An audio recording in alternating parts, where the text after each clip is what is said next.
Hola, ¿qué tal? Bienvenidos, yo soy Os Voltaire, esto es El Ático del Kraken. La siguiente historia es de una de nuestras suscriptoras. Muchas gracias por compartirla con nosotros. Sin más que agregar, damos paso a la historia. Mis abuelos vivían en un pequeño pueblo enclavado en lo más profundo del interior del país. Era uno de esos lugares típicos con una capilla en el centro, con su campanario que resonaba en el aire cada vez que llegaba la hora de misa. Durante todas las Semanas Santas, nuestra familia se congregaba en la casa de campo de mis abuelos, que era la más grande del pueblo. Para nosotros, aquel terreno era un paraíso para correr y jugar, especialmente junto a la casa de mis bisabuelos, que se encontraba justo al lado. Podrás imaginar lo divertido que era para nosotros, como niños, corretear de un lado a otro, con los niños del pueblo, quienes siempre nos esperaban con alegría durante las vacaciones de Semana Santa. Sin embargo, todo cambiaría cuando llegó la noche, aquel Viernes Santo, mientras el resto del pueblo parecía tener carta blanca para beber y hacer lo que quisiera. Nosotros éramos prohibidos de salir después de las 8 de la noche. Incluso se nos prohibía estar en la terraza de la casa. Durante años nos preguntamos por qué no podíamos unirnos a la fiesta como los demás. Pero no fue hasta que cumplimos 8 y 9 años respectivamente que finalmente descubrimos el oscuro secreto. Fue una noche de Viernes Santo, cuando el reloj marcaba aproximadamente las 11 de la noche. Fue cuando lo vimos, ahí, parado, en lo alto de la cruz. Se erguía una figura grotesca, como un gigantesco cuervo o una especie de búho. Siendo niños, no le dimos mucha importancia, ya que buscábamos explicaciones lógicas y racionales antes de caer en lo sobrenatural. Sobre todo porque éramos niños de ciudad, estábamos en un pueblo y pensábamos que ahí había otro tipo de aves. Pero cuando aquella criatura emitió un graznido desgarrador, un alarido que resonó por todo el pueblo, eso nos heló la sangre. Nunca antes habíamos escuchado a un animal o una ave emitir un sonido tan espeluznante. Era como si alguien se estuviera desollando vivo. A pesar del terror que nos invadió, nadie en el pueblo salió de sus casas. Nadie hizo nada para enfrentar a aquella abominación. Mi hermanito y yo, temblando de frío y miedo, fuimos ordenados por nuestra abuela a meternos en la cama de inmediato. Y así lo hicimos, sin preguntar nada. Solamente callamos, asentimos y lo hicimos, sin saber realmente qué era lo que acabábamos de presenciar. Con el paso de los años, dejamos de visitar el pueblo de mis abuelos debido a nuestras responsabilidades laborales, escolares, universitarias. Al menos dejamos de ir durante la Semana Santa.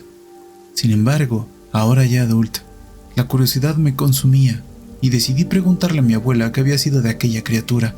Quería saber qué era exactamente aquello que vislumbré cuando niña. Mi abuela, con una mirada sombría y una sonrisa maliciosa en su rostro, me confesó algo que todavía me cuesta creer. Me dijo que esa cosa que había estado sobre la cruz no era un ave, era una bruja. Y no cualquier bruja, sino una bruja extremadamente poderosa, que había estado realizando trabajos de magia negra en el pueblo durante años. La gente del lugar, cansada de tantas muertes y desgracias, decidió actuar contra ella en un Viernes Santo. Según el relato de mi abuela, una anciana muy vieja y valiente atrajo a la bruja invitándola a tomar un café en su terraza. En el momento en que la criatura descendió y tomó forma humana, los buenos vecinos del pueblo, incluyendo a mi abuelo, emboscaron a la bruja, usando el nombre de Jesús para castigarla. Realizaron una atadura poderosa para seres sobrenaturales, asegurándose de inmovilizar sus alas y patas.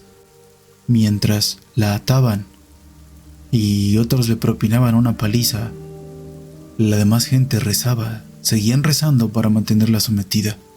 Supuestamente, la bruja logró escapar y se refugió en un árbol de limón cercano a una pequeña quebrada del pueblo, pero no se sabe cómo. Fue bajada del árbol y recibió una brutal golpiza.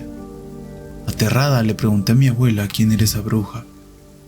Con esa misma sonrisa maliciosa en su rostro, me dijo algo que me heló la sangre.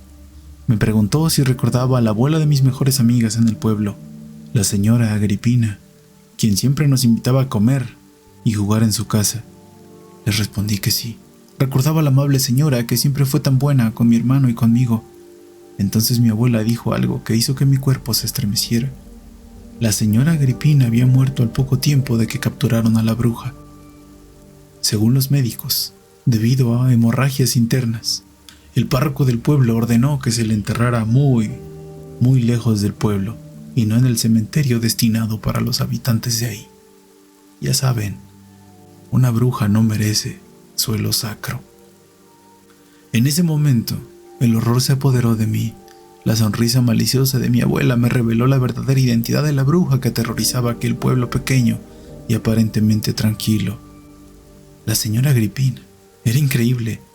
Era una mujer amable y encantadora a la que considerábamos como otra abuela. Había sido una bruja poderosa y siniestra. El escalofrío recorrió mi espina dorsal mientras que me quedaba helada, incapaz de asimilar toda aquella oscuridad que se había ocultado bajo la apariencia de una anciana amistosa y que yo no supe vislumbrar al ser una inocente niña. Para el ático del Kraken, Os Voltaire, que tengan buenas y terroríficas noches.